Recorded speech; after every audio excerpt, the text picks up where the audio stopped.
Welcome to சந்திரோமேக்ஸ். நம்ம இந்த வீடியோவில் லாஸ்ட் இயர் எஸ்எஸ்சி ஜிடியில் கேட்ட ஒக்காபுலரி தான் பார்க்க போகிறோம். ஏற்கனவே ஒக்காபுலரியில் 5 வீடியோஸ் போட்டிருக்கோம், அதை பார்க்காதவங்க பார்த்துருங்க. அதே மாதிரி லாஸ்ட் வீடியோவில் ஒரு கொஷின் உங்களை சால்வ் பண்ண சொல்லியிருந்தேன் இல்லையா, அது என்னன்றதையும் பார்த்துடலாம். ஃபர்ஸ்ட் ஒக்காபுலரி அப்படின்னாலே synonyms, antonyms, spellings, idioms and phrases, அதுக்கப்புறம் ஒன் வேர்ட் சப்ஸ்டியூஷன், இது எல்லாமே வந்துடும். சரியா, அது எல்லாத்தையுமே சேர்த்து தான் ஒக்காபுலரி. பாருங்கள், இந்த கொஷின் தான் உங்களை சால்வ் பண்ண சொல்லியிருந்தேன். இது பார்த்துடலாமா? Identify the correctly spelt sentence. இங்கே 4 சென்டென்ஸ் கொடுத்துருக்காங்க. இந்த 4 சென்டென்ஸில் ஏதோ ஒரு சென்டென்ஸில் மட்டும்தான் எல்லா வார்த்தையோட ஸ்பெல்லிங்கும் கரெக்டாக இருக்குது. அது என்ன அப்படிங்கிறத நம்ம கண்டுபிடிக்கணும். இதில் பாருங்கள், இங்கே இருக்கிறது எல்லாமே 4 ஆப்ஷன்லையுமே ஒரே மாதிரி தான் இருக்குது. இந்த ஐசா எல்லாமே அதே மாதிரி தான் இருக்குது. இந்த கேட்டலாக் மட்டும்தான் 4 ஆப்ஷன்லையுமே வித்தியாசமாக இருக்குது. அப்போ இந்த கேட்டலாகோட ஸ்பெல்லிங் தெரிஞ்சிருச்சு அப்படின்னா ஆப்ஷன்ஸ் மார்க் பண்ணிடலாம். ஓகேவா? சென்டென்ஸ் கொடுத்துருக்காங்க, ஆனால் ஒரே மட்டும்தான் 4 சென்டென்ஸ்லையுமே வித்தியாசமாக இருக்குது. இப்போ கேட்டலாக், இதில் வந்து ஆன்சர் என்ன அப்படின்னா ஆப்ஷன் 1. இந்த கேட்டலாக் தான் கரெக்டான ஸ்பெல்லிங். இங்கே 2 டி இருக்கு, வராது. இங்கே பாருங்க எல்ஓஜி, இங்கே டிஓஎல்ஓஜின்னு இருக்கு, அதுவும் வராது. இங்கே ஜிஓ இதெல்லாம் இருக்கு, இது எதுவுமே வராது. இந்த கேட்டலாக் தான் நம்மளோட கரெக்டான ஆன்சர். ஓகேவா? அப்போ ஃபர்ஸ்ட் கொஸ்டின் ஆன்சர் ஆப்ஷன் 1. இப்போ அடுத்த பார்க்கலாமா? Second question. செகண்ட் கொஸ்டின் பாருங்க, select the most appropriate antonym of a given word. இங்கே வந்து ஆண்டனம் கேட்டிருக்காங்க, அதாவது எதிர்ச்சொல். இங்கே அவுட் கோயிங் இருக்கா, இந்த அவுட் கோயிங்கோட ஆப்போசிட் என்ன அப்படின்னு கேட்டிருக்காங்க. அவுட் கோயிங்னா என்ன? நம்ம வந்து இன்கமிங் கால், அவுட் கோயிங் கால் அப்படிலாம் சொல்லுவோம் இல்லையா? கால் போறதுக்கு. இன்கமிங்னா அங்க இருந்து நமக்கு கால் வருது, யாரோ நம்மகிட்ட பேசணும்னு ஆசைப்பட்டு கால் பண்ணியிருப்பாங்க. அவுட் கோயிங் அப்படின்னா நம்ம ஒருத்தங்கிட்ட பேசுறதுக்காக கால் பண்ணியிருப்போம். அப்போ அவுட் கோயிங் அப்படின்னாலே நம்ம ஒருத்தங்கிட்ட பேசுறதுக்காக கால் பண்றது. இதோட ஆண்டனம்ஸ் என்னன்னு கேட்டிருக்காங்க. சரியா, பாருங்க, எக்ஸ்ட்ரா வேகன். எக்ஸ்ட்ரா வேகன்னா இது வந்து இதுக்கு முன்னாடியே பார்த்துருப்போம்னு நினைக்கிறேன். எக்ஸ்ட்ரா அப்படிங்கிற வேர்டு இருக்கு இல்லையா, அதை வச்சு ஞாபகம் வச்சுக்கலாம். எக்ஸ்ட்ரானா நிறைய எக்ஸ்ட்ராவா செலவு பண்றாங்க அப்படிங்கிறத ஞாபகம் வச்சுக்கோங்க. எக்ஸ்ட்ரா வேகன்னா தாராளமாக செலவு பண்ணுறது, தேவைக்கு அதிகமாக செலவு பண்ணுறதை நம்ம எக்ஸ்ட்ரா வேகன்னு சொல்லலாம். அதுக்கப்புறம் பாருங்க, எசென்ட்ரிசிக், இன்ட்ரோவர்ட்டட், ரேஷனல். அப்புறம் எசென்ட்ரிசிக் அப்படின்னா என்ன? ரொம்ப விசித்திரமா இருக்கிறத எசென்ட்ரிசிக்னு சொல்லுவோம். அப்புறம் பாருங்க இன்ட்ரோவர்ட்டட். இன்ட்ரோவர்ட்னா என்ன? இன்ட்ரோவர்ட் அப்படின்னா அவங்க பெருசாக யார்ட்டையும் பேச மாட்டாங்க, ரொம்ப அமைதியாக இருக்கிறது தான் நம்ம இன்ட்ரோவர்ட் அப்படின்னு சொல்லுவோம். இன்ட்ரோவர்ட், எக்ஸ்ட்ரோவர்ட்லாம் பகலன்னு பேசுகிறவங்கள, எல்லார்ட்டையும் நல்லா பேசுகிறவங்கள எக்ஸ்ட்ரோவர்ட்னும். இன்ட்ரோவர்ட்னா ரொம்ப அமைதியாக தேவைக்கு மட்டும் பேசுறாங்களே, அதை இன்ட்ரோவர்ட்னு சொல்லுவோம். ஓகேவா? இது பாருங்க. அதுக்கப்புறம் ரேஷனல். ரேஷனல் அப்படின்னா என்ன? ரொம்ப பகுத்தறிவோட இருக்கிறத ரேஷனல்னு சொல்லலாம். இப்போ இந்த 4 ஆப்ஷன் பார்த்தோம் இல்லையா, இந்த 4ல் அவுட் கோயிங்னா எல்லார்ட்டையும் நம்மளே போய் பேசுறது. அவுட் கோயிங்கிறது வந்துட்டு நம்மளா போய் பேசுறது. அவுட் கோயிங் கால் அப்படின்னு கேள்விப்பட்டு போனா நம்ம கால் பண்ணி ஒருத்தங்க கிட்ட பேசுறது. இதே இன்ட்ரோவர்ட்னா என்ன பார்த்தோம்? யார்ட்டையும் பேச மாட்டாங்க, ரொம்ப ஷையா ஃபீல் பண்ணிட்டு அவங்களே தேவைக்கு மட்டும் பேசுவாங்கன்னு பார்த்தோம் இல்லையா, அதுதான் இந்த இன்ட்ரோவர்ட். அப்போ அவுட் கோயிங், இன்ட்ரோவர்ட்டட், இது ரெண்டும் தான் ஆப்போசிட் வேர்ட்ஸ். ஓகேவா? இது நல்லா பேசுறதுக்காக சொல்றது, இன்ட்ரோவர்ட் பேசாம இருக்கிறதுக்காக சொல்றது. மற்ற எந்த வேர்ட்ஸுமே வந்து சம்மந்தம் இல்லாம இருக்கு. எக்ஸ்ட்ரா வேகன் அதிகமாக செலவு பண்றது, எசென்ட்ரிசிக் விசித்திரமா இருக்கிறது, பகுத்தறிவோட இருக்கிறது, இது எதுவுமே சம்மந்தம் இல்லை. இன்ட்ரோவர்ட். இந்த அவுட் கோயிங்கிறதுக்கு மீனிங் கேட்டாங்கன்னா எக்ஸ்ட்ரோவர்ட், நல்லா பேசுறவங்கள தான் அப்படி சொல்லுவோம்.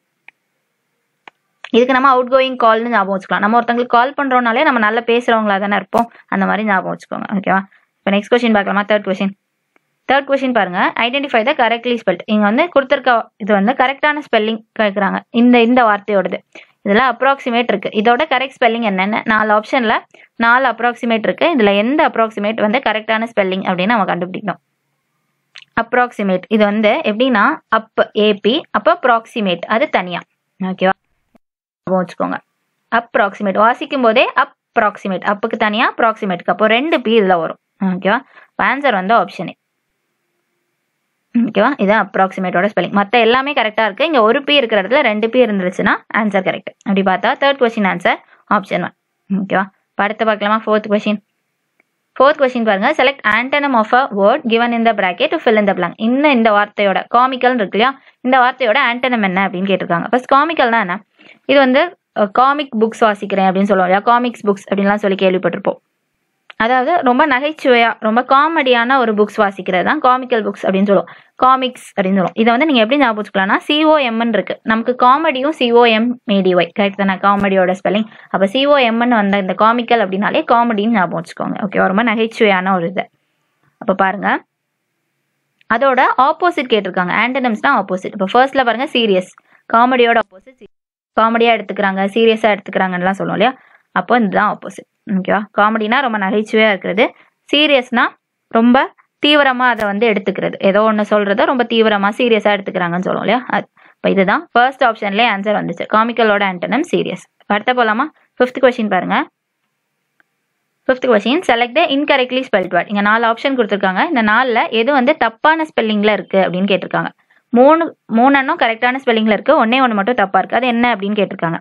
ஃபர்ஸ்ட் பாருங்க, ஃபிலிம் சீன் கொடுத்துருக்காங்க. ஃபிலிம் ஸ்பெல்லிங் கரெக்ட் தானே? FLIM ஃபிலிம் சொல்லுவோம், SY ஃபிலிம் சி. இதோட ஸ்பெல்லிங் கரெக்டாக தான் இருக்குது. ஓகேவா? ஃபர்ஸ்ட் ஃபிலிம் சீனா என்ன? ரொம்ப ஸ்லிம்மாக இருக்கிறது இல்லை ரொம்ப வீக்காக இருக்கிறத நம்ம ஃபிலிம் சீன் சொல்லலாம். ஓகேவா? ஒரு ஸ்டெடி இல்லாமல் இருப்பாங்க இல்லையா, ரொம்ப வீக்காக இருக்கிறவங்கள நம்ம ஃபிலிம் சீன் சொல்லுவோம். இதோட ஸ்பெல்லிங் கரெக்ட் தான். ஓகேவா?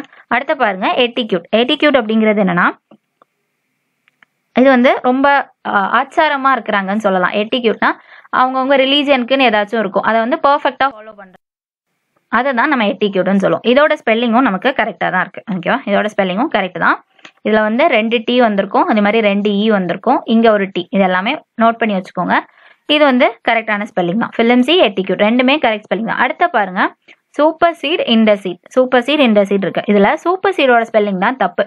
இந்த இடத்துல SUPER SCDன்னு வரும். இது நீங்கள் சூப்பர் சீட்னால SASன்னு ஞாபகம் வச்சுக்கோங்க. சரியா? இண்டர் சீடுக்கு கரெக்ட் தான், C தான் வரும். ஓகேவா? அப்போ சூப்பர் சீடோட ஸ்பெல்லிங் தான் தப்பு. அப்போ நம்மளோட ஆன்சர் வந்து ஆப்ஷன் 3. ஓகேவா?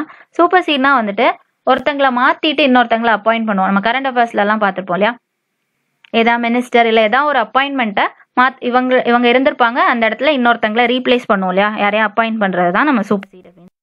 இதே இண்டர் சீட் அப்படின்னா வந்துட்டு ஒருத்தங்களுக்காக பரிந்து பேசுறத நம்ம இண்டர் சீட், ஒருத்தங்களுக்காக போய் பேசுவோம் இல்லையா, அது வந்து இண்டர் சீட். இதுதான் தப்பான ஸ்பெல்லிங். அப்போ இதான் நம்மளோட ஆன்சர். இந்த இடத்துல எஸ் வந்திருக்கணும். ஓகேவா? இப்போ அடுத்த பார்க்கலாமா? 6th question.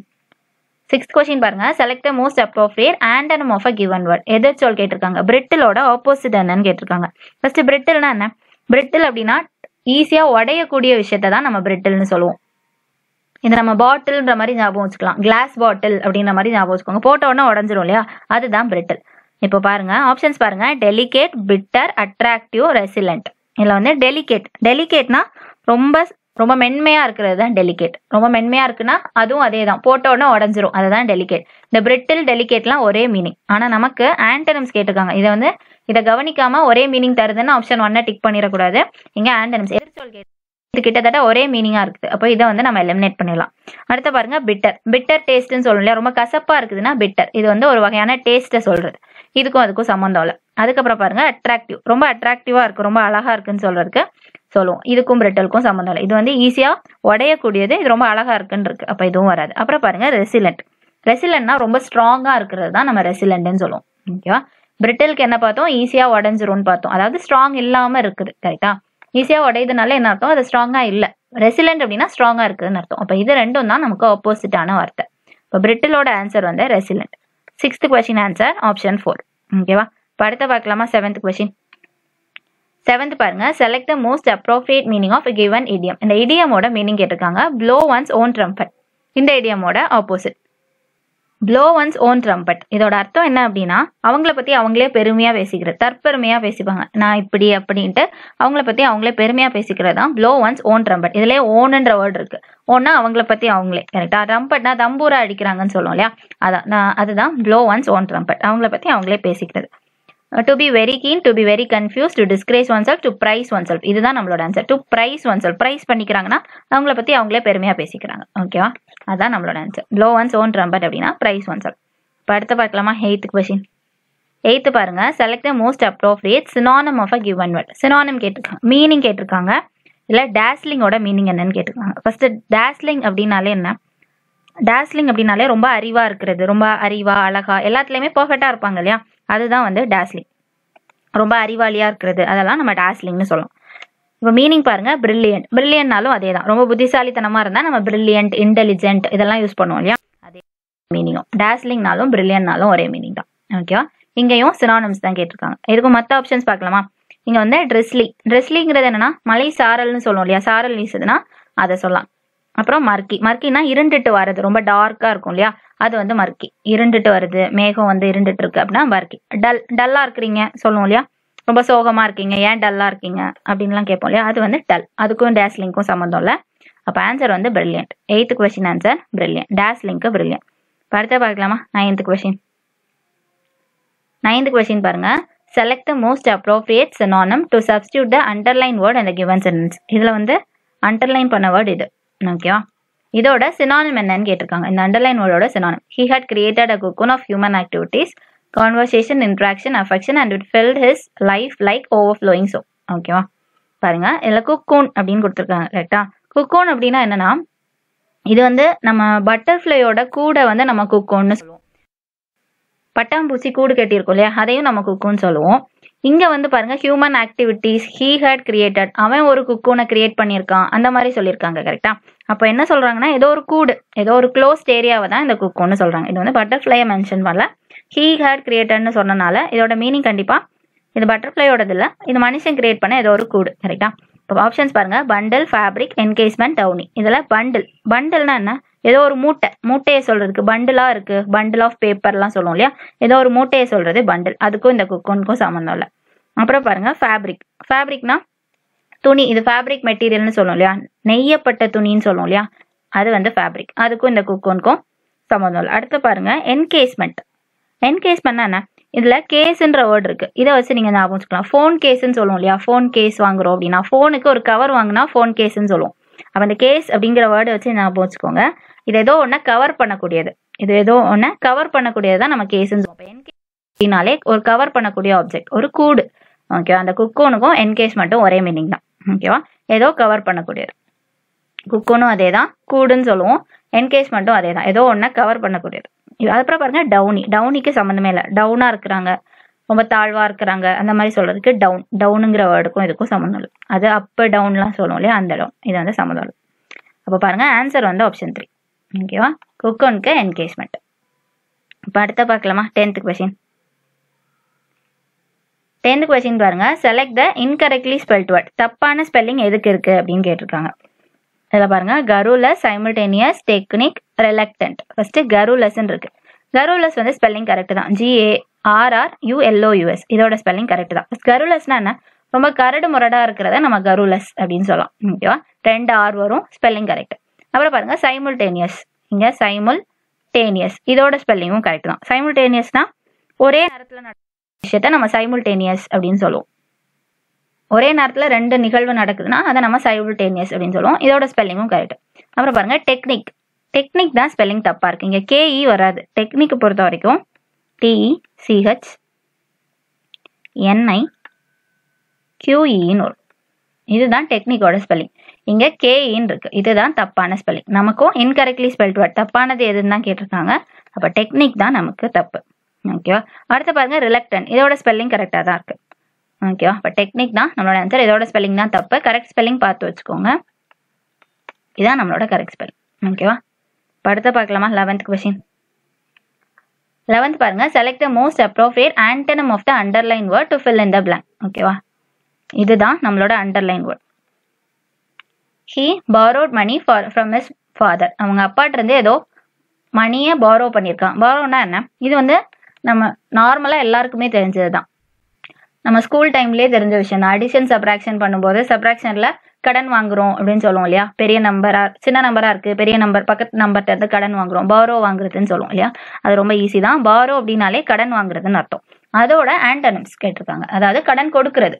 இது வந்து borrowனா யார்ட்டையோ இருந்து நம்ம காசை வாங்குறது, இது கொடுக்கறதுக்கு என்ன வருமோ அதுதான் நம்மளோட ஆன்சரா இருக்கும். இப்போ பாருங்க ரெக்கவுண்ட், பீகுல், லெண்ட், பிகட். ஃபர்ஸ்ட் ரெக்கார்ட்னா என்னது, கணக்கு போடுறது. இதே காசு விஷயத்துல கணக்கு போடுறத சொல்றதுக்கு வந்து ரெக்கவுண்ட். ஓகேவா? அடுத்த பாருங்க பீகுல்னா ஏமாத்துறது, ஒருத்தங்களை ஏமாத்துறத நம்ம பீகுல் அப்படின்னு சொல்லுவோம். இதுக்கு முன்னாடியே பார்த்திருப்போம்னு நினைக்கிறேன், இந்த வார்த்தை அடிக்கடி கேட்கறாங்க, பார்த்து வச்சுக்கோங்க. பீகுல் அப்படின்னாலே ஏமாத்துறது.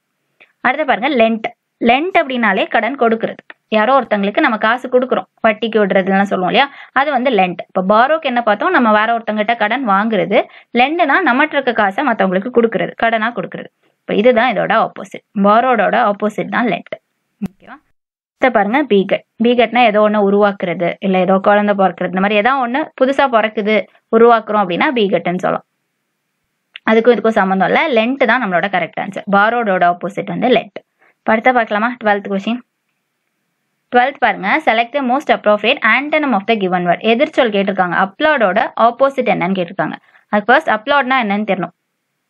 இது வந்து நம்ம டிவில நிறைய ஷோஸ்ல பார்த்திருப்போம். Give them a big applause அப்படிலாம் சொல்லுவாங்க. அப்ளாட் இது எல்லாமே என்னன்னா கை தட்டுங்க அப்படின்னு, அவங்களுக்கு எல்லாரும் கை தட்டுங்க அப்படிங்கறத வந்து நம்ம அப்ளாட் அப்படின்னு சொல்லுவோம். இது வந்து ஏதாச்சும் ஷோஸ் பாத்தீங்கன்னா ஆங்கர் அடிக்கடி யூஸ் பண்ணக்கூடிய வேர்டா இருக்கும். ஏதாவது கெஸ்ட் வந்தா இல்ல யாராவது பெர்ஃபார்மன்ஸ் பண்ணி முடிச்சா இந்த வார்த்தையை அடிக்கடி யூஸ் பண்ணுவாங்க. கவனிச்சிருந்தீங்கன்னா தெரிஞ்சுக்கோ. அப்ப அப்ளாட்னாலே கை தட்டுறது, என்கரேஜ் பண்றது, ஒருத்தங்களை ஊக்குவிக்கிற மாதிரி பேசுறது தான் அப்ளாட். ஆப்ஷன்ஸ் பாருங்களேன். கமெண்ட்னாலும் அதே தான், பாராட்டுறது, கமெண்ட் பண்றாங்கன்னு சொல்லுவோம் இல்லையா, அந்த மாதிரி ஞாபகம் வச்சுக்கோங்க. கமெண்ட் இந்த மென்ட் அப்படின்னாலே வந்துட்டு பாராட்டுறது, ஒருத்தங்களை பாராட்டுறது. அப்ளாஸும் நம்ம அப்ளாடும் என்னதான் பார்த்தோம், ஒருத்தங்களை கைத்தட்டி என்கரேஜ் பண்றது. கமெண்ட்டும் அதே தான். ஆனா இங்க ஆண்டனிம்ஸ் கேட்டிருக்காங்க. இது வந்து ஒரே மீனிங் தருது. நமக்கு சினானிம்ஸ்னா இதை மார்க் பண்ணியிருக்கலாம். இது வந்து ஆண்டனிம்ஸ், எதிர்ச்சொல் சொல்லணும். அப்போ ஃபர்ஸ்ட் ஆப்ஷன் வராது. அப்புறம் செகண்ட் பாருங்க, மேக்னிஃபைனா பெருசாக்குறது, சின்னதா இருக்கிறத கொஞ்சம் பெருசாக்குறது தான் மேக்னிஃபை, அதுவும் வராது. அப்புறம் பாருங்க, அப்ரூவ்னா அப்ரூவ் பண்ணிட்டாங்க அப்படின்னா ஒப்புதல் கொடுத்துட்டாங்க, அங்கீகரிச்சுட்டாங்க, அதெல்லாம் நம்ம அப்ரூவ்னு சொல்லலாம். அதுக்கும் அப்ளாடுக்கும் சம்மந்தம் இல்லை. அடுத்து பாருங்க, டினவுன்ஸ் அப்படின்னாலே கண்டிக்கிறது, ஒருத்தங்களை திட்டுற மாதிரி பண்றது தான் டினவுன்ஸ். அப்போ அப்ளாடோட ஆப்போசிட், அப்ளாட்னா பாராட்டி பேசுறது, ஒருத்தங்க செஞ்சதை நம்ம நல்ல விதமா பேசுறது. டினவுன்ஸ்னா கெட்ட விதமா அவங்க பண்ணதை எதிர்த்து பேசுறது, அதுதான் டினவுன்ஸ். அப்ப இது ரெண்டும் தான் நம்மளோட ஆப்போசிட். அப்ளாடோட opposite denounce. அடுத்த பார்க்கலாமா? 13th question. 13 பாருங்க, select the appropriate idiom that can replace the underlined phrase in a following sentence. இதுல அண்டர்லைன் பண்ணது இது regrets uselessly. இது வந்து மீனிங், இந்த நாலு ஆப்ஷன் கொடுத்துருக்காங்க இல்லையா, அந்த 4 ஆப்ஷனுமே 4 இடியம். இதுல எந்த இடியமோட மீனிங் வந்து regrets uselessly அப்படின்னு கேட்டிருக்காங்க. ஓகேவா? இப்போ regrets uselessly அப்படின்னா என்னது? அதாவது ஒரு விஷயம் நம்ம வந்து ஃபீல் பண்றனால எதுவுமே மாறாது இல்லையா. இதுல பாருங்க, as he is never on time he regrets uselessly on missing the flight. கரெக்டான டைமுக்கு போகாம அவன் ஃபிளைட்டை மிஸ் பண்ணிட்டேன்னு இருந்து வருத்தப்பட்டு இருக்கான். தேவையில்லாம வருத்தப்பட, கரெக்டான டைமுக்கு போயிருந்தா ஃபிளைட் கிடைச்சிருக்கும். இவன் கரெக்டான டைமுக்கு போகல, அதுக்கப்புறம் ஃபிளைட்டை மிஸ் பண்ணிட்டு தேவையில்லாம வருத்தப்படுறாங்க. கரெக்டா? அதுதான் இந்த சென்டென்ஸோட மீனிங். ரிக்ரெட்ஸ் யூஸ்லெஸ்லி அப்படின்னா தேவையில்லாம, அது வந்து இனிமே அவன் ஃபீல் பண்ணி எதுவும் ஆக போறது இல்லை. ரிக்ரெட் பண்றாங்கன்னா வருத்தப்படுறாங்க, ஐயோ நம்ம இப்படி பண்ணிட்டோம் வருத்தப்படுவோம் இல்லையா, அதுதான் ரிக்ரெட். யூஸ்லெஸ்லினா பயனே இல்லை, அது நம்ம வருத்தப்படுறதுனால எந்த பயனும் இல்லை. கரெக்டா? அதான் ரிக்ரெட்ஸ் யூஸ்லெஸ். இது வந்து எந்த இடியமோட மீனிங்? இங்க 4 இடியம் இருக்கு. இதுல என்ன இடியமோட மீனிங் அப்படின்னு கேட்டிருக்காங்க. ஃபர்ஸ்ட் பாருங்க, கிரைஸ் ஊல்ஃப், கிரைடு ஊல்ஃப், இதெல்லாம் இடியம். இந்த இடியமோட அர்த்தம் என்ன அப்படின்னா ஒரு பொய்யான எச்சரிக்கை, அதை சொல்றது தான் இந்த கிரைடு ஊல்ஃப். ஒரு தப்பான ஒரு தகவலை சொல்றது, ஏதோ ஒரு ஆபத்து இருக்கு அப்படின்ற மாதிரி தப்பா சொல்றது தான் கிரைஸ் ஊல்ஃப். இது வந்து நம்ம சின்ன வயசுல இந்த ஸ்டோரி படிச்சிருப்போம்னு நினைக்கிறேன். இந்த ஆடு மேய்க்கிறவன் ஒருத்தன் வந்து சும்மா ஃபன்னுக்காக ஊர் மக்கள் எல்லாம் வந்து புலி வருதுன்னு சொல்லிட்டு இருப்பான். அப்ப எல்லாரும் வந்து காப்பாத்த போவாங்க, பார்த்தா உண்மையிலே வந்திருக்காது. அப்புறம் நிஜமாவே வரும்போது இவன் கூப்பிடும்போது யாருமே வந்து ஹெல்ப் பண்ண மாட்டாங்க. இந்த மாதிரி ஒரு ஸ்டோரி படிச்சிருப்போம்னு நினைக்கிறேன் நம்ம. அதுல தான் இந்த இடியமே வந்திருக்கும். Cries wolf. இது வந்து ஊல்ஃபுங்கிறது ஓனாய், ஆடை வந்து ஓனாய் கடிக்குதுன்னு சும்மா அவன் டைம் பாஸ்க்காக இந்த மாதிரி கத்துறான். எல்லாரும் அப்போ வருவாங்களே ஊர் மக்கள்லாம் அப்படி கத்துறான். ஆனா உண்மையிலே ஊல்ஃப் வரும்போது அவங்க வரமாட்டாங்க. இவன் எப்படியும் போய் தானே சொல்றான் அப்படின்னு வரமாட்டாங்க. அதுல இருந்து தான் இந்த இடியம் வந்திருக்கும், கிரைஸ் ஊல்ஃப். தேவையில்லாம ஒரு பொய்யான ஒரு எச்சரிக்கை விடுறது, அது வந்து இதுக்கு சம்பந்தம் இல்லை. ரிக்ரெட்ஸ் யூஸ்லெஸ்லி அப்படின்னா வருத்தப்படுறது, பயன் இல்லாம எந்த ஒரு பயனும் இல்லை, வருத்தப்பட்டு எந்த பயனும் இல்லை, அதுதான் ரிக்ரெட்ஸ் யூஸ்ஃபுல்லி. இதுக்கும் இந்த கிரைஸ் ஊல்ஃபுக்கும் சம்பந்தம் இல்லை. அடுத்த பாருங்க, ஃபைண்ட் ஃபால்ஸ் வித். இதுலேயே ஃபைண்ட் ஃபால்ட்னு இருக்கு. ஃபைண்ட்னா கண்டுபிடிக்கிறது, ஃபால்ட்னா ஏதோ ஒரு தப்பு கண்டுபிடிக்கிறது. கரெக்டா? ஃபைண்ட் ஃபால்ட் வித்னாலும் அதே தான், தப்பு கண்டுபிடிச்சிட்டே இருக்கிறத நம்ம ஃபைண்ட் ஃபால்ட் வித்ன்னு சொல்லுவோம். அடுத்த பாருங்க, கிரைஸ் ஃபார் அ மூன், அதாவது மூணுக்காக அழுறோம், அந்த மூன் வேணும்னு சொல்லி அழுறோம் அப்படின்ற மாதிரி இருக்கு. கரெக்டா?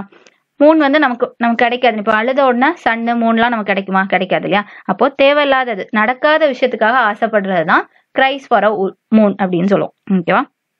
மூணுக்காக குழந்தைங்கள்லாம் அழுதுச்சுன்னா நம்மளால கண்டிப்பா மூணெல்லாம் வாங்கி கொடுக்க முடியாது. அப்போ இந்த மூணுக்கு சம்மந்தம் இல்லை, ரிக்ரெட்ஸ் யூஸ்லெஸ்க்கு சம்மந்தம் இல்லை. இது பாருங்க, கிரைஸ் ஓவர் ஸ்பெல்ட் மில்க். இதோட அர்த்தம் என்னன்னா, இங்க பாருங்க ஸ்பிளிட் மில்க்ன்னு இருக்கு, அதாவது கொட்டிய பாலுக்காக அழுதா ஏதாச்சும் பயன் இருக்கா? இல்லை. அப்போ நடந்து முடிஞ்ச ஒரு விஷயத்துக்காக தேவையில்லாம அழுது பயன் இல்லை. இப்போ மேல இருக்கிறது என்னன்னா கிரைஸ் ஃபார் அ மூன். இந்த மூணுங்கிறது என்னது? கிடைக்கவே செய்யாது. ரைட்டா? கிரைஸ் ஃபார் அ மூன்னா நடக்காத ஒரு விஷயத்துக்காக ஆசைப்பட்டு அழுறது. ஆனா cries for a spilt milk, இந்த 4வது ஆப்ஷன் என்ன சொல்றாங்கன்னா, கொட்டின பாலுக்காக அழுது எதாவது பயன் இருக்கா? அது கொட்டிட்டு இனி நமக்கு அதாவது குடிக்க முடியாது, அதனால அது அழுது வந்து வேஸ்ட். கரெக்டா? அதே தான் இங்கேயும் இருக்கு. ஹி ரிக்ரெட்ஸ் யூஸ்லெஸ்லி, தேவையில்லாம இப்போ ஃபீல் பண்றான். அது வந்து நடந்து முடிஞ்சிருச்சு, இந்த ஃபிளைட்டை அவன் மிஸ் பண்ணிட்டான் டைமுக்கு போகாதனால, அதனால தேவையில்லாம ஃபீல் பண்ணிருக்கான். அதே தான் இங்கேயும், கிரைஸ் ஓவர் ஸ்பெல்ட் மில்க், கொட்டின பாலுக்காக இருந்து அழுறது வந்து தேவையில்லாம பயன் இல்லாம அவங்க வருத்தப்படுறாங்க. ஓகே, அப்போ 13th கொஸ்டின் ஆன்சர் ஆப்ஷன் 4. மற்ற இடியமோட மீனிங்கும் தெரிஞ்சு வச்சுக்கோங்க. ஓகேவா? அடுத்த பார்க்கலாமா 14th கொஸ்டின். 14 பாருங்க. Select the most appropriate synonym of a given word to fill in the blanks ஓட அர்த்தம் என்னன்னு கேட்டிருக்காங்க. ஓகேவா? 4 ஆப்ஷன்ல ஒன்று வரும். அதை நம்ம இதில் போட்டால் கரெக்டாக இருக்கும். ஓகே, ஈல்ஸோட அர்த்தம் என்ன? ஈல்டு அப்படின்னாலே என்னது? விளைச்சல் நிலம்னு சொல்லுவோம் இல்லையா? ஈல்டுனாலே விளைச்சல் தரக்கூடியது தான் ஈல்டு. இப்போ ஆப்ஷன்ஸ் பாருங்க. டச்சஸ்னா தொடுறது. இங்க சினானிம் கேட்டிருக்காங்க. ஒரே அர்த்தம் வரக்கூடிய வார்த்தையை கேட்டிருக்காங்க. இது வந்து விளைச்சல்னு பார்த்தோம், இது தொடுறதுன்னு இருக்கு. அப்ப சம்பந்தமே இல்லை. அதுவும் இல்லாம இங்க லேண்டுக்கு அப்புறம் இந்த டச்சஸ் போட்டா லேண்டு தொடுதுன்னு வராது இல்லையா? எந்த ஒரு சம்பந்தமும் இல்லை. அதனால இதை விட்டுலாம். அடுத்த பாருங்க சப்டியூஸ்னா ஒருத்தங்களுக்கு அடி பணிஞ்சிருக்கிறது, ஒருத்தங்களுக்கு கீழே வேலை செய்யற மாதிரி, அதுவும் சம்பந்தம் இல்லை. லேண்டுக்கு சப்டியூஸ் வராது. அப்புறம் பாருங்க ப்ரொடியூஸ். லேண்டு ப்ரொடியூஸ் பண்ணிருக்குன்னா இது கொஞ்சம் மேட்ச் ஆகுது. ப்ரொடியூஸ்னாலும் உற்பத்தி செய்யறதுன்னு அர்த்தம். ஈல்டுனாலும் விளைச்சல் தருது, ப்ரொடியூஸ்னாலும் உற்பத்தி செய்யறது. ரெண்டும் ஒரே மீனிங் தான். ஓகேவா? அப்ப ஆன்சர் ஆப்ஷன் 3. ஈல்டோட ஆன்சர் ப்ரொடியூஸ். கீழே இருக்கிறது பாருங்க மீட் பண்றதுன்னு சொல்லுவோம் இல்லையா? சந்திக்கிறது. அது வந்து சம்பந்தமே இல்லாது. Answer option 3. இப்போ அடுத்த பார்க்கலாமா 15th கொஸ்டின். 15 பாருங்க. Select the most appropriate meaning of an given idiom. இங்க ஒரு இடியம் கொடுத்துருக்காங்க. அந்த இடியமோட இந்த 4 ஆப்ஷன்ல ஒன்று வந்து கரெக்டான மீனிங். அது என்னன்னு பார்க்கணும். பாருங்க. Add fuel to the flames. இதான் அந்த இடியம். இதோட அர்த்தம் என்ன அப்படின்னா, இது நம்ம தமிழ்ல எல்லாம் யூஸ் பண்ணுவோம் இல்லையா? எரியிற நெருப்புல எண்ணெயை ஊத்துறாங்க அப்படின்னு. அது ஆல்ரெடி ஒரு பிரச்சனையில இருக்கும். அதுல எரியிற நெருப்பு எரிஞ்சிட்டு இருக்கிறதுக்கு மேல எண்ணெய் விட்டா இன்னும் பயங்கரமா எரியும். அப்போ add fuels to the flame. இதே தான், எரியிற நெருப்புல எண்ணெயை விடுறது. இது இப்படி சொல்லலாம். இல்லைன்னா நம்ம இன்னொன்னு சொல்லுவோம், வெந்த புண்ணுல வேலை பாய்ச்சறான் அப்படின்னு சொல்லுவோம் இல்லையா? ஆல்ரெடி வெந்து போய் இருக்கிறேன், அதுல போய் வேலை பாய்ச்சறோம்னா இன்னும் கஷ்டம் கொடுக்குறது. இருக்கிறதே ஒரு பிரச்சனை, அதுல இன்னும் கஷ்டப்படுத்துறது. அதுதான் இதோட அர்த்தம். Add fuel to the flames. ஓகேவா? ஃப்ளேம்ஸ்னாலே நமக்கு தெரியும், எரியிற பொருளை சொல்றாங்க. ஃபியூவல்றதும் அதே தான். ஓகேவா? அப்ப அதை வச்சு நீங்க ஞாபகம் வச்சுக்கலாம். எரியிற நெருப்புல எண்ணெய் விடுறாங்க அப்படிங்கிற அந்த தமிழ் இதை ஞாபகம் வச்சிட்டீங்கன்னா ஈஸியா இருக்கும். இப்போ ஆப்ஷன்ஸ் பாருங்க. On the point of dying, at the slightest signals or provocation, making a bad situation even worse. Already ஒரு பேட் சிச்சுவேஷன், அதை இன்னும் வர்ஸ் ஆக்குறாங்க, இன்னும் மோசப்படுத்துறாங்க. அப்ப இதுதான் answer. 15th question answer option 3. Making a bad situation even worse. அடுத்த பார்க்கலாமா 16 பாருங்க. Select the most appropriate synonym of a word. இதோட சினானிம் என்னன்னு கேட்டிருக்காங்க. இந்த ஆஸ்டரோட சினானிம் என்னன்னு கேட்டிருக்காங்க. ஃபர்ஸ்ட் ஆஸ்டர் அப்படின்னா என்ன? ஆஸ்டர் அப்படின்னா ரொம்ப கண்டிப்போட இருக்கிறது தான் நம்ம ஆஸ்டர் அப்படின்னு சொல்லுவோம். ரொம்ப ஸ்ட்ரிக்டா இருப்பாங்க இல்லையா? அதான் ஆஸ்டர். ரொம்ப கண்டிப்பா இருக்கிறது. அப்போ ஆப்ஷன்ஸ் பாருங்க. டார்க்னா ரொம்ப இருட்டா இருக்குது. இது வந்து சம்பந்தம் இல்லை. லக்ஸரியஸ், ஒரு லக்ஸரியான லைஃப் அப்படின்னா ரொம்ப ஆடம்பரமான வாழ்க்கைன்னு சொல்லுவோம்.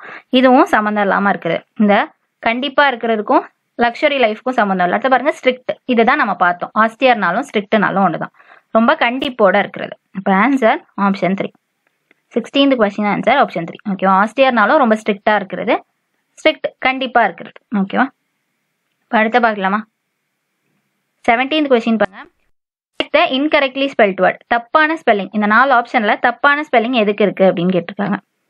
இதுல டிசீவ், இதுதான் தப்பு. ஃபர்ஸ்டே தப்பா தான் இருக்கு. இது வந்து அடிக்கடி கேட்ட கொஸ்டின், பார்த்து வச்சுக்கோங்க. டிசீவ் அப்படின்னாலே DECEIEV. ஓகேவா? இங்க வந்து எஸ்ன்னு கொடுத்துருக்காங்க, அதுதான் தப்பு. CEIV இதுதான். இதோட அர்த்தம் என்ன? ஏமாத்துறது. டிசீவோட அர்த்தம் ஏமாத்துறது. இதுக்கு முன்னாடியும் நம்ம ஒரு வார்த்தை பார்த்தோம் ஏமாத்துறதுக்கு. பி குல்டுன்னு பார்த்தோம். கரெக்டா? பி குல்டு ஏமாத்துறது. இந்த வீடியோல தான் பார்த்துருப்போம் ஒரு கொஸ்டின்ல. பி குல்னாலும் ஏமாத்துறது, டிசீவ்னாலும் ஏமாத்துறது. இதோட ஸ்பெல்லிங் தான் தப்பா இருக்கு. அப்ப இதான் நம்மளோட ஆன்சர். ஓகேவா? டிசீவ். இதே வச்சு நீங்க ஞாபகம் வச்சுக்கலாம். கரெக்டான ஸ்பெல்லிங் டிசீவ். கரெக்டா? அதே மாதிரி ரிசீவுக்கும் இதே மாதிரி தான் வரும். ரிசீவுக்குலாம் ஒரே ஸ்பெல்லிங் தான். ஓகேவா? இங்க DE வித்தியாசம். இப்போ இதான் ஆன்சர். ரிசீவ்னா ஏமாத்துறது. மற்ற ஆப்ஷன்ஸ் பார்த்தலாமா? டெஃபினைட்ஸ் கரெக்டாக தான் இருக்கு. டெஃபினைட்னா ரொம்ப கரெக்டாக இருக்கு அப்படிங்கிறது, ரொம்ப திட்டவட்டமா இருக்கு அப்படின்னா. டிசிஷன் எடுக்கிறாங்கன்னா முடிவு எடுக்கிறாங்க. டெபாசிட், பேங்க்ல டெபாசிட் பண்ணி வச்சிருக்கேன்னு சொல்லுவோம் இல்லையா? ஓகே, அதுதான். இது எல்லாத்தோட ஸ்பெல்லிங்கும் கரெக்ட் தான். டெஃபினைட், டெசிஷன், டெபாசிட் ஸ்பெல்லிங்லாம் கரெக்ட் தான். ஃபர்ஸ்ட் ஒன் தான் தப்பு. இப்போ அடுத்த பார்க்கலாமா 18th கொஸ்டின். 18 பாருங்க. which of the following option is more similar in meaning in the given word? Meaning தான் கேட்டிருக்காங்க. மீனிங்ஸ். சீஸோட அர்த்தம் என்னன்னு கேட்டிருக்காங்க. சீஸ் பண்ணிட்டாங்க அப்படின்னா ஏதோ ஒன்னா கைப்பற்றிட்டாங்க, கடையை சீஸ் பண்ணிட்டாங்க அப்படிலாம் சொல்லுவோம் இல்லையா? கைப்பற்றிருக்காங்கன்னு அர்த்தம். ஆப்ஷன்ஸ் பாருங்க. ஃபில்டருக்கும் சீஸ்க்கும் சம்மந்தமே இல்லை. ஃபில்டர்னா வடிகட்டுறது இல்லையா? எண்டுனா முடிவுன்னு அர்த்தம். ஏதோ ஒன்று முடிஞ்சிட்டு அப்படின்னு. சீஸ்க்கும் முடிவுக்கும் இதுவும் சம்மந்தம் இல்லாமல் இருக்கு. அடுத்த பாருங்க. ஓஷியனுக்கும் சம்மந்தமே இல்லை. ஓஷியனா கடல்ல சொல்லுவோம். கடல் சி ஓஷியன்ஸ்க்குலாம் எந்த சம்மந்தம் இல்லை. கேட்ச் பண்ணுறதுனாலும் கைப்பற்றுறது தான், சீஸ்னாலும் கைப்பற்றுறது தான், கேட்ச்னாலும் அதே ஒரே மீனிங். இப்போ 18th கொஸ்டின் ஆன்சர் ஆப்ஷன் 4. இப்போ அடுத்த பார்க்கலாமா 19th கொஸ்டின். 19 பாருங்க. Select the most appropriate antonym of a given word. Antonym கேட்டிருக்காங்க, எதிர்ச்சொல் கேட்டிருக்காங்க. கரெக்டா? ரெடியோட ஆப்போசிட் என்ன? ரெடினா ரொம்ப தயாரா இருக்கிறதுன்னு அர்த்தம். கரெக்டா? ரொம்ப தயாரா இருக்கிறாங்க, எதுனாலும் ஓகே அப்படின்னு ரொம்ப ரெடியா இருக்கிறத சொல்றது. ஆப்ஷன்ஸ் பாருங்க. செட்டு. செட்டுனா என்னது? நாங்கெல்லாம் ஒரே செட்டு அப்படி சொல்லுவோம். அதாவது செட்டுனா கும்பலா இருக்கிறதுக்கு செட்டுன்னு சொல்லுவோம். எங்க செட்ல இவ்வளோ பேரு, நம்ம ஃப்ரெண்ட்ஸ் செட்டுன்னு சொல்லுவோம் இல்லையா, அந்த செட் இருக்கு. இல்லைன்னா அமைப்புன்னு சொல்லலாம். செட்டு போடுறாங்கன்னா ஏதோ ஒன்று அமைக்கிறாங்கன்னு அர்த்தம். அதுக்கும் ரெடிக்கும் சம்மந்தம் இல்லை. அடுத்த பாருங்க. அன்ரெஸ்பான்சிவ். அன்ரெஸ்பான்சிவ்னா எந்த ஒரு ரெஸ்பான்ஸும் பண்ணாம இருக்கிறது, பதிலே சொல்லாம. அப்ப பாருங்க, ரெடியா இருக்கிறதுனா எல்லாத்துக்குமே ரெடியா தயாரா இருக்கிறது. அன்ரெஸ்பான்சிவ்னா எதுவுமே தயார் இல்லாம இருக்கிறத சொல்றது. அப்படியே ஆப்போசிட்டா இருக்கு. அப்புறம் பாருங்க மற்ற ஆப்ஷன்ஸ் பார்த்துக்கலாம். ஹாலிஸ்டிக். ஹாலிஸ்டிக்னா முழுமையான அர்த்தம். முழுமையாக்கும் இல்லை. ஹம்பிள்னா ரொம்ப அடக்கமா ஒடுக்கமா இருக்கிறது. அதுக்கும் ரெடிக்கும் சம்மந்தம் இல்லை. அப்ப இது மட்டும் தான் நமக்கு ஓரளவு மேட்ச் ஆகுது. கரெக்டா? இது வந்து ரெடியா இருக்கிறது அப்படின்னா வந்துட்டு ரொம்ப தயாரா இருக்கிறது.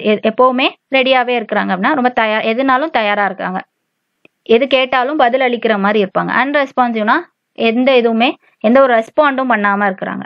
ஓகேவா? அதுதான் நம்மளோட ஆப்போசிட். அடுத்த பாருங்க 20 பாருங்க. Select the appropriate synonym of an underlined word. இதுல வந்து அண்டர்லைன் பண்ணது இம்பார்ட்டன்ட். ஓகேவா? இம்பார்ட்டனோட சினானிம் என்னன்னு கேட்டிருக்காங்க. The manager would like to talk to the team member about an important issue immediately. இம்பார்ட்டன்ட்ங்கிறது நமக்கு எல்லாருக்குமே தெரியும். இம்பார்ட்டன்ட்னா ரொம்ப முக்கியமானன்னு அர்த்தம். கரெக்டா? இப்போ ஆப்ஷன்ஸ் பார்த்துலாமா. பேட்னா குட், பேட் நமக்கு தெரியும்ல. பேட்னா ரொம்ப மோசமா இருக்கிறது. எனாமஸ்னா நிறைய இருக்கிறது, ஹியூஜா இருக்கிறது, நிறைய இருக்கிறது தான் நம்ம எனாமஸ். இம்பார்ட்டன்ட்க்கும் எனாமஸ்க்கும் சம்மந்தம். குட் பேடும் தான் ஆப்போசிட். ஃபர்ஸ்ட் ஆப்ஷனும் தேர்ட் ஆப்ஷனும் தான் ஆன்டனம். மற்றபடி சம்மந்தம் இல்லை. சிக்னிஃபிகன்ட்னாலும் இம்பார்ட்டன்ட்னாலும் ஒன்று தான். சிக்னிஃபிகன்ட்னாலும் ரொம்ப முக்கியமானது, முக்கியத்துவம் வாய்ந்ததுன்னு சொல்லுவோம் இல்லையா, அதான் சிக்னிஃபிகன்ட். அப்போ இம்பார்ட்டன்ட், சிக்னிஃபிகன்ட், எசென்ஷியல் இது எல்லாமே ஒரே மீனிங் தான். இம்பார்ட்டன்ட், சிக்னிஃபிகன்ட், எசென்ஷியல் இதெல்லாம் ஒரே மீனிங். இப்போ 20th கொஸ்டின் ஆன்சர் ஆப்ஷன் 4. ஓகேவா? டோட்டலாக 20 கொஸ்டின்ஸ் பார்த்துருக்கோம். இன்னும் ஒரு கொஸ்டின் நீங்கள் சால்வ் பண்ணி பாருங்க. இது வந்து ஆன்டனம் கேட்டிருக்காங்க. இதில் வந்து ஃப்ருகாலிட்டி இதோட ஆன்டனம் கேட்டிருக்காங்க. 4 ஆப்ஷன் இருக்கு. இதில் 4ல் எது அப்படின்ட்டு இந்த ஒன்றையும் நீங்கள் ட்ரை பண்ணுங்க. ட்ரை பண்ணி இதோட ஆன்சரை கமெண்ட் செக்ஷனில் போடுங்க. இதோட ஆன்சர் வந்து நம்ம நெக்ஸ்ட் வீடியோவில் பார்க்கலாம். ஓகேவா? தேங்க்யூ.